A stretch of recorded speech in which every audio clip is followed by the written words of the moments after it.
ხო TikTok-ში ხალხო გაიტრენდა ესეთი რაღაც. ჟელიბონი უნდა აიღო, დაასხა სპრაიტი ან კოკა-კოლა, გაყინო და ისე უნდა გასინჯო, რომ დიდდება თითქოს ზომაში და რაღაცა გემოეცვლება და ნახოთ რა გამოაეხა. მე მაგ გამიბიერი მაგ. და მე მაქვს კოკა-კოლები, კოკა-კოლებს, კოკა-კოლას დავასხავ.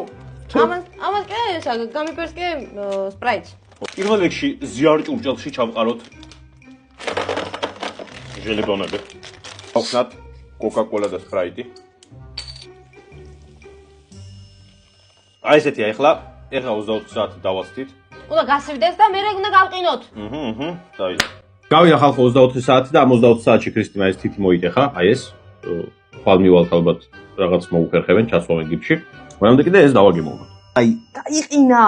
ზარმაზრები გახდა, აი არ ვიცი, ძალიან დიდები, აი ამას უყურეთ. შეხედე, ხელარი. ეხლა თავარი არის გემოზე როგორია. პირველი ეს დათვები გავსინჯოთ. დათუნიები გავსინჯოთ.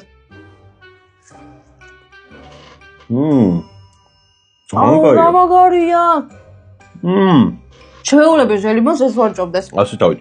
გაყინული ხილის ნაყინები რო იყო ხოლმე თუ გახსოვთ. მაგის გემოაქვს? შეიძლება ეხლაც არის რა თუ გახსოვთ რა ხო. მაგის გემოაქვს ზუსტად და ბოლოში შუაში არის აი ეს ჟელიბონის ეფექტი რა. ხო, ძალიან კაი რაღაცა. ეს არის სპრაიტი, ეხლა მოდი კოკა-კოლით გავსინჯოთ. აი ესეთია. დიდები. ნახოთ აბა. დებდა. ნუ არ მივღეჭო. ეს ცოტა ბანგვია. ამას არ გიჩვევ. რაღაცნაირი გემო. ქოასავით არ ბიჭო შეგიძლია. აი ეს არის საოცრად კარგი. ძალიან მაგარია. სპრაიტით ჯობია გააკეთოთ კოკა-კოლით, არ შეიძლება ესეც კაი იყოს სპრაიტით რა.